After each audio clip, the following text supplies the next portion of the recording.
அன்பு குழந்தைகளே, வணக்கம். நாம இன்னைக்கு சில எளிய ஒலிகளை நாம கேட்க போகிறோம். அது என்ன ஒலிகள் அப்படின்னு பார்க்கலாமா? சரி. இந்த ஒலிகளை ஆசிரியராகிய நானே அதை எழுப்ப போகிறேன். நீங்கள் அதை கண்டுபிடிக்க போறீங்க. சரியா? நமக்கு அது என்ன ஒலிகள்னு பார்க்கலாமா?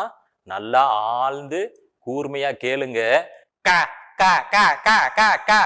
இது எதனோட ஒலி? மிக நன்று. நீங்க ரொம்ப அருமையா சொன்னீங்க. எதனோட ஒலி? அது ஒரு காகத்தின் ஒலி. சரி, அடுத்த ஒலி எழுப்பட்டுமா? கீ கீ கீ கீ கீ. மிகவும் சிறப்பு. நான் ஒலி எழுப்புறதுக்கு முன்னாடியே கண்டுபிடிச்சிட்டீங்களே. அருமை அருமை. இது எதனுடைய ஒலி? கிளியின் ஒலி இல்லையா? சரி, கிளி கீச்சிடுகிறது இல்லையா? சரி, என் வீட்டுக்கு அருகில் ஒரு சிறுமி இருக்கிறாள். அந்த சிறுமியின் பெயர் அரசி. அரசியா? ஆம், அந்த பெண்ணின் பெயர் அரசி. நமக்கு ஒவ்வொருவருக்கும் தனித்தனியாக பெயர்கள் வைத்துள்ளார்கள் அல்லவா? அதே போன்று என் பக்கத்து வீட்டில் இருக்கும் சிறுமியின் பெயர் அரசி. அவள் எப்போதும் என் வீட்டின் அருகில் விளையாடி கொண்டிருப்பாள். அந்த விளையாடி கொண்டிருக்கும் அந்த சிறுமி எப்போதும் அதை சுற்றியே ஒரு உயிரினம் ஒன்று வந்து கொண்டே இருக்கும். 4 கால்கள், ஒரு வால் உடையது. அது எப்போது அந்த சிறுமி வந்தாலும் என்றவாறு ஒலி எழுப்பும். ஆனால் அந்நியர்கள் யாரால் வந்துவிட்டால் என்று பயங்கரமாக ஆக்ரோஷமாக ஒலியை எழுப்பும். அது என்ன உயிரினம் என்று உங்களுக்கு தெரியுமா? நீங்கள் ஒலியை வைத்தே கண்டுபிடித்திருப்பீர்கள். என்ன அது? நாய். ஆம், அது ஒரு அழகான நாய்க்குட்டி.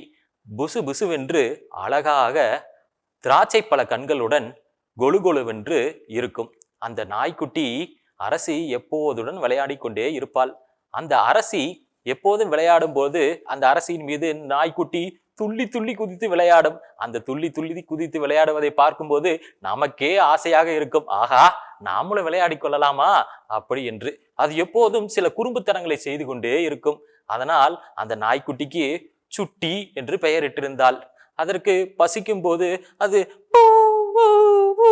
என்று ஒரு முனகும் குரலில் ஒலியை எழுப்பும். உடனே அரசி உணவு கொண்டு அந்த நாய்க்கு வைப்பாள். அதுவும் நன்றியுடன் வாளை ஆட்டி கொண்டே சாப்பிட்டு கொண்டிருக்கும்.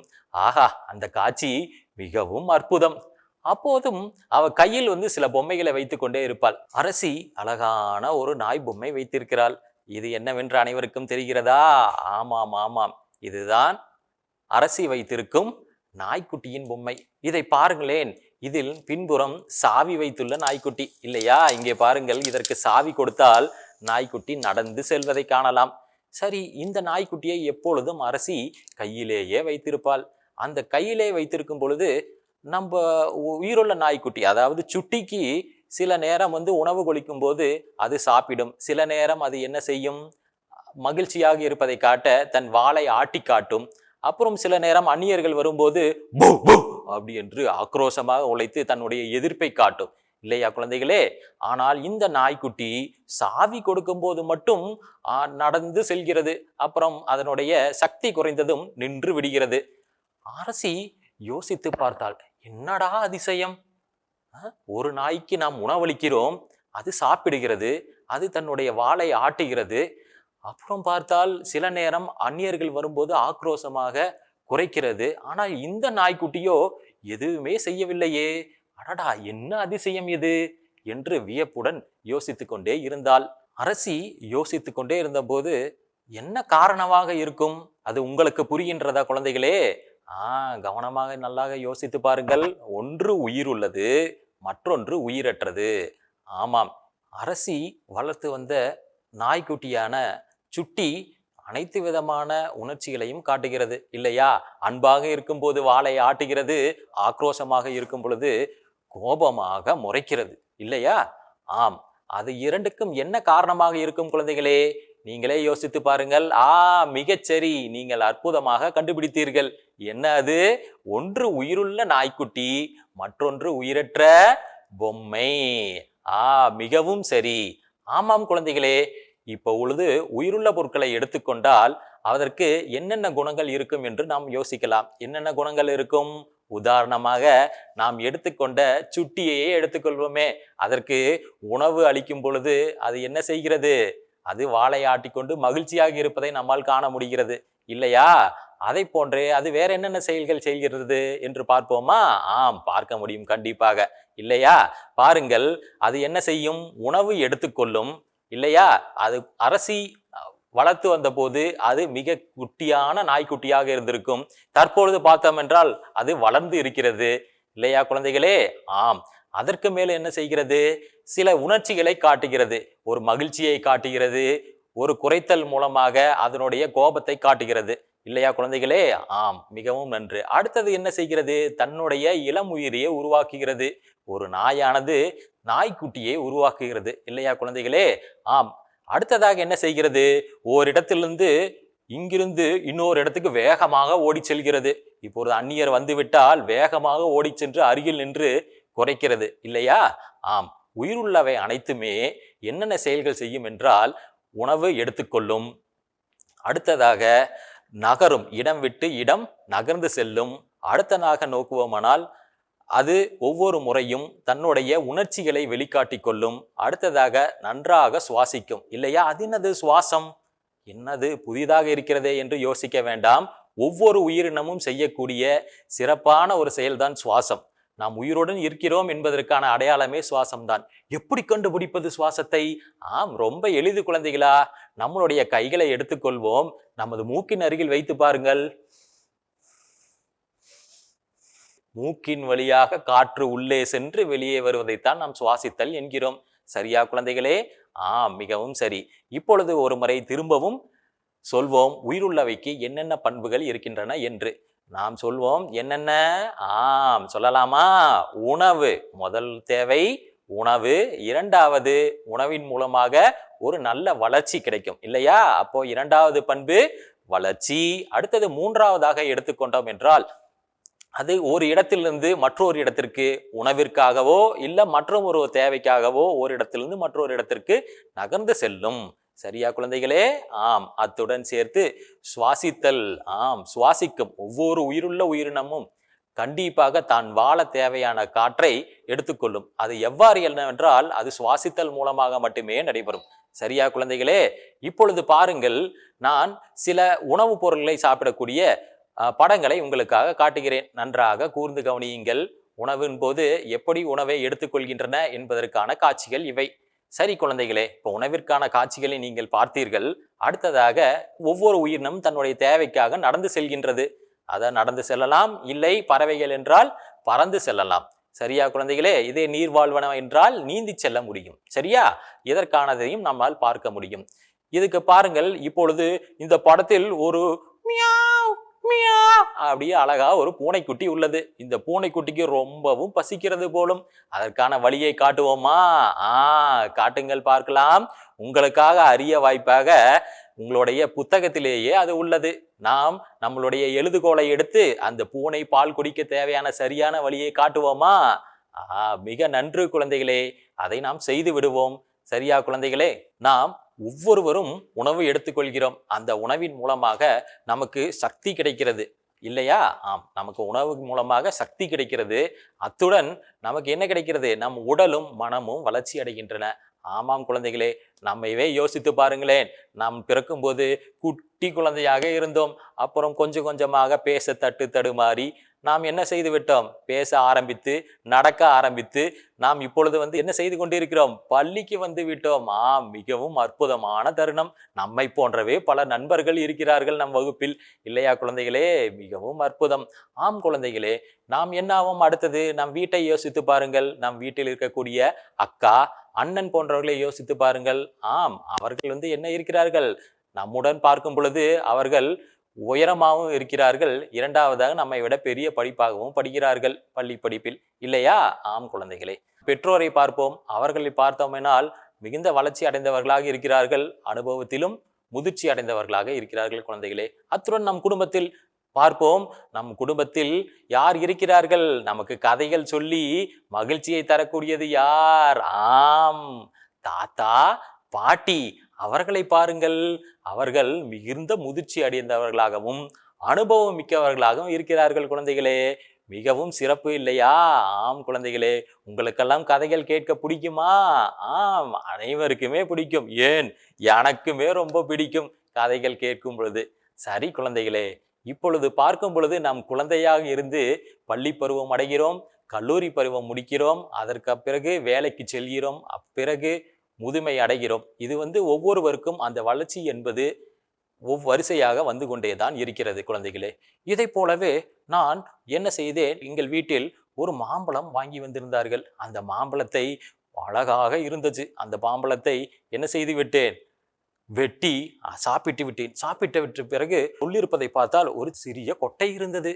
அந்த சிறிய கொட்டையை வைத்து நான் என்ன செய்தேன், ஒரு மண்ணில் போட்டு மூடிவிட்டேன். மூடிவிட்டு சில நாட்கள் கழித்து பார்த்ததும் என்னவாயிற்று, அதிலிருந்து முளைக்கத் தொடங்கியது. முளைக்கத் தொடங்கிய அந்த செடி பெரிய மாமரமாக வளர்ந்து விட்டது. ஆமாம் குழந்தைகளே, என்ன ஆகிறது, நாம் மட்டும் வளரவில்லை, தாவரமும் வளர்கிறது. நீங்களும் பார்த்திருப்பீர்கள், நம் பள்ளியிலே உற்று நோக்குங்கள், பல வகையான செடிகள் சிறிய செடியாக வைக்கும் பொழுது அது வளர்ந்து வளர்ந்து வளர்ந்து மிகப்பெரிய செடியாக மாறுகிறது. ஆம், இதிலிருந்து நாமும் தெரிந்து கொள்வோம். என்னவென்று தெரிந்து கொள்வோம், தாவரங்களும் வளர்கின்றன. ஆம், தாவரங்களும் உயிருள்ளவை.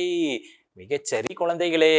ஒரு விதையை போடும் பொழுது அது எவ்வாறு வளர்ந்து வருகிறது, ஆம் பார்க்கலாம். பாருங்கள், உங்கள் புத்தகத்திலேயே ஒரு செயல்பாடு இருக்கிறது. அந்த வரிசையை நாம் கண்டுபிடிப்போமா?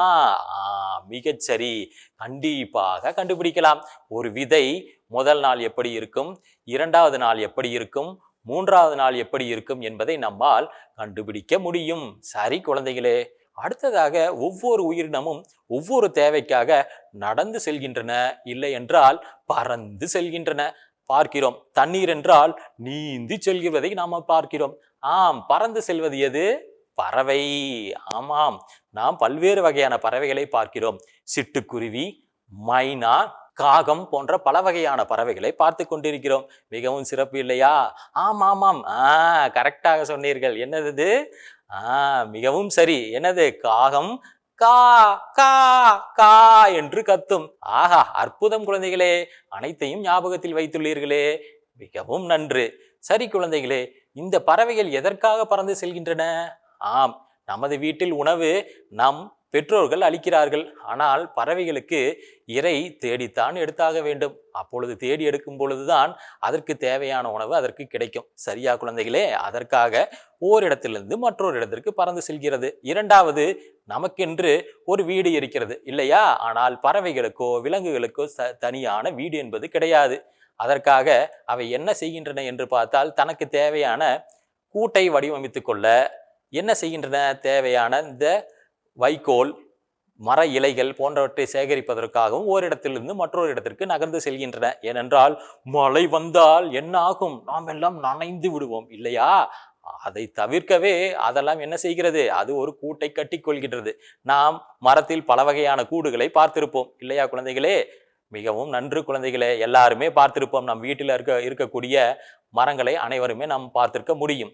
சரி குழந்தைகளே, அடுத்தது நான் வீட்டுக்கு சென்று கொண்டிருந்தேன். அப்பொழுது என்னவாயிற்று, ஒரு நாய், ஏற்கனவே பார்த்தோம் இல்லையா சுட்டி, அது அல்ல, இன்னொரு நாய்.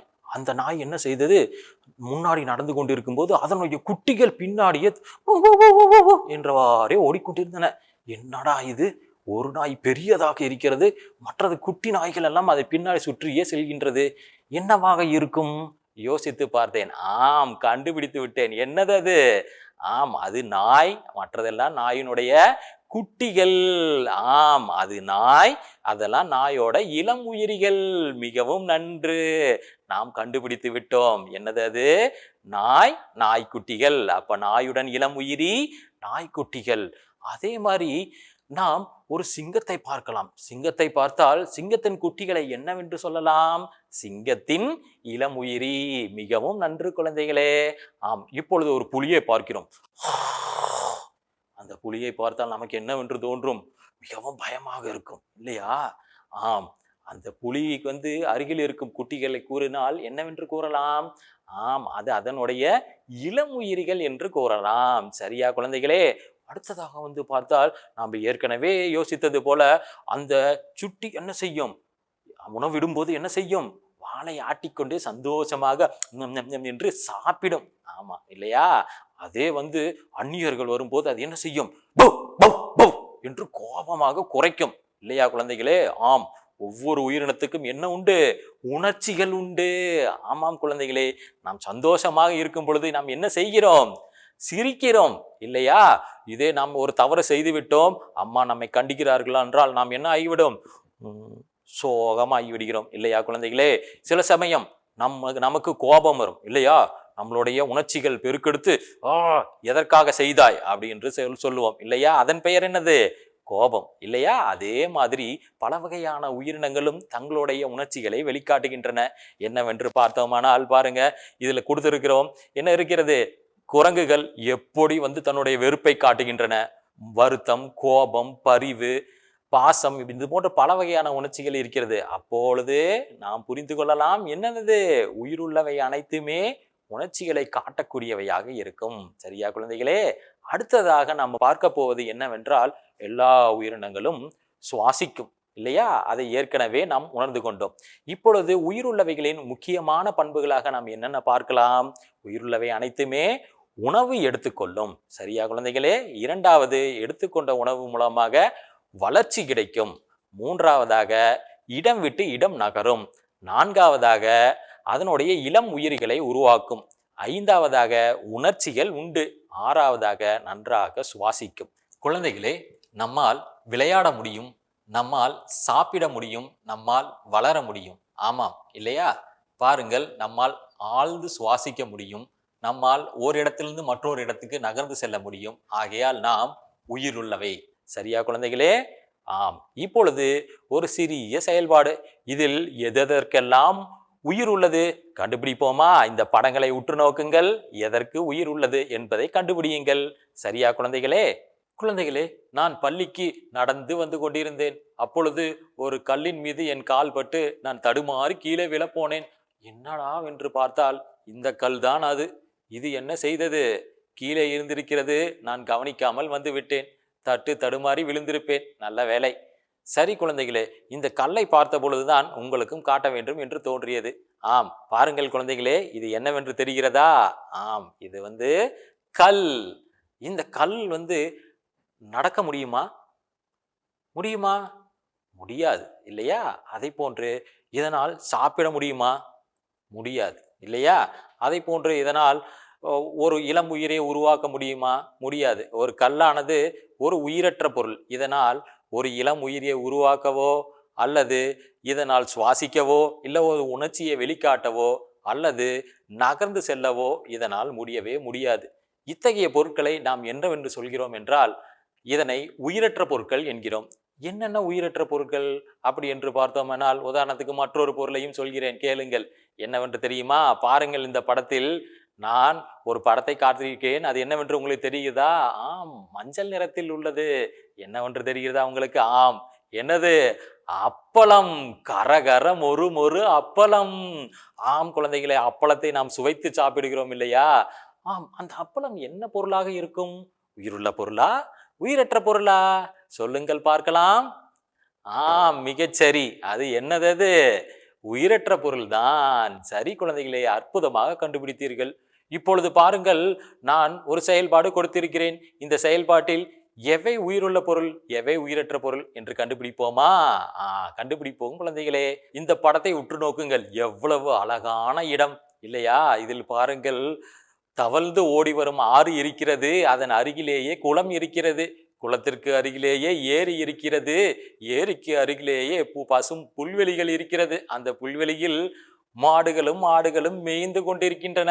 ஆமாம் குழந்தைகளே, அதற்கு பின்னால் உயர்ந்த மலை இருக்கிறது. அந்த மலையிலிருந்து நீர் வீழ்ந்து வருகிறது. அருவியாக உள்ளது இல்லையா குழந்தைகளே? ஆம், இது ஒரு அழகிய இயற்கை காட்சி.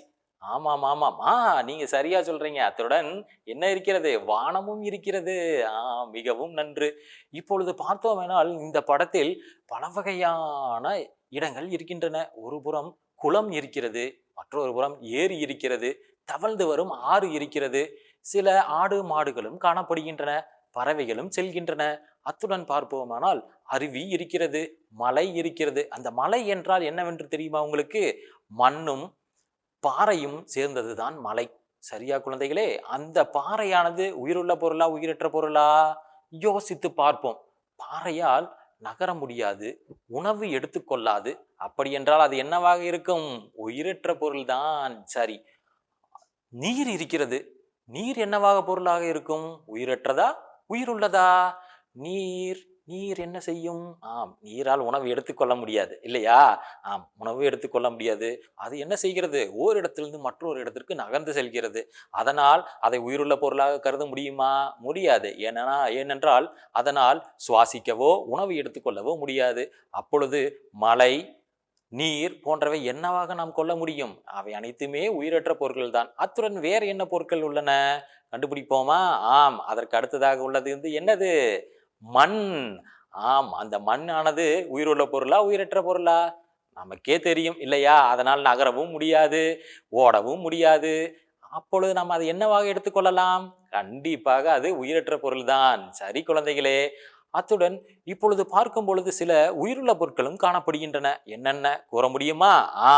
அங்க வானத்தில் பறக்கிறது பறவை. அப்பொழுது பறவை உயிருள்ள பொருள். சரி, மிகவும் சரி. அதே தவழ்ந்து ஓடி வரும் ஆற்றில் பல வகையான மீன்கள் நீந்தி வருகின்றன. நீந்தி வரும் அந்த மீன்கள் உயிருள்ள பொருட்கள். புற்களை மேய்ந்து கொண்டிருக்கும் ஆடுகளும் மாடுகளும் கண்டிப்பாக உயிருள்ள பொருட்கள் தான். ஆமாம் குழந்தைகளே, இப்பொழுது நாம் பார்ப்போமானால் சில உயிருள்ள பொருட்கள் சில உயிரற்ற பொருட்களை சார்ந்துதான் இருக்கிறது. ஆமாம், எப்படி? நீரை சார்ந்துதான் மீன் இருக்கிறது இல்லையா? அப்ப நீர் என்பது ஒரு உயிரற்ற பொருள், ஆனால் மீன் என்பது ஒரு உயிருள்ள பொருள். பார்ப்போமானால் மீனானது நீரை சார்ந்துதான் உள்ளது. இதே மாடுகள் மேய்ந்து கொண்டிருக்கும் புற்களோ என்னவென்று சொல்லலாம்? புற்கள் வளர்வதற்கு மண் தேவை. அப்பொழுது மண் உயிரற்ற பொருள்தான் இல்லையா? இப்பொழுது ஒவ்வொரு உயிருள்ள பொருளும் ஒரு உயிரற்ற பொருளை சார்ந்துதான் உள்ளது குழந்தைகளே. இதை நம்ம கண்டிப்பாக அனைவரும் உணர்ந்து கொள்ள முடியும் குழந்தைகளே. இப்பொழுது ஆறு, அருவி, ஏரி, குளம் இவை அனைத்தையும் உயிரற்றவை என்றுதான் கூறினோம். கடல் என்னவாக இருக்கும்? யோசியுங்கள். மிகச்சரி. அது என்னது? உயிரற்ற பொருள் தான் கடலும். ஆனால் அந்த கடலை சார்ந்து பல வகையான நீர்வாழ் உயிரினங்கள் உள்ளன. அந்த நீர்வாழ் உயிரினங்களை இதில் பார்க்கலாம். குழந்தைகளே, நான் இப்பொழுது உங்களுக்காக ஒரு அழகான பாடல் பாடப் போகிறேன். கூர்ந்து கவனிப்போமா? நீங்களும் என்னுடன் முடிந்தால் பாடுங்கள். சரியா? நீலவானில் உயரை பறக்கும் கழுகு ஆவோமே, ஆழ்கடலின் மேலே குதிக்கும் டால்பின் ஆவோமே, ஆற்று மணலில் ஊர்ந்து செல்லும் நண்டு ஆவோமே, கடல் வானம் மணலுக்கெல்லாம் உயிர் இல்லையே, கழுகு நண்டு டால்பினுக்கு உயிர் இருக்குமே, நீலவானில் உயிரை பறக்கும் கழுகு ஆவோமே, ஆழ்கடலின் மேலே குதிக்கும் டால்பின் ஆவோமே, ஆற்று மணலில் ஊர்ந்து செல்லும் நண்டு ஆவோமே, கடல் வானம் மணலுக்கெல்லாம் உயிர் இல்லையே, கழுகு நண்டு டால்பினுக்கு உயிர் இருக்குமே.